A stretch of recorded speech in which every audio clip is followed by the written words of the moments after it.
Alright, first, apakah itu? Keset radio tu. Bukan ni. Kaset radio? Kaset.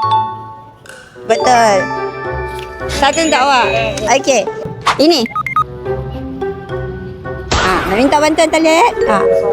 5 saat. Tak tahu. Tak tahu. DVD player. Sampai letak sini. Sampai letak. Okey, nama dia? Kenapa tak dengar? Last Okey. Ini apa? Remote control punya. Bukan. Remote control. Alah, dia macam remote control TV. Bukan mainan kot. iPhone mainan. Awak? Phone mainan awak? Permainan. Phone mainan. Okey, semua salah. So, kalau ada main TikTok, saya nak bagi reward lebih besar dekat awak kalau ada follow dengan like 3 latest video saya. Tak ada follow. Okey, boleh follow saya tak? Ceng. Alah, tak ada rezeki. Gen Z, serius lah korang tak tahu. Masa kecil-kecil takkan korang tak ada guna dan main benda ni.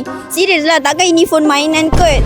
So siapa yang nampak video ni, cuba komen masa kecil-kecil korang ada guna tak benda ni. Dan jangan lupa follow saya. Kalau you guys jawab betul, mungkin ada reward untuk korang.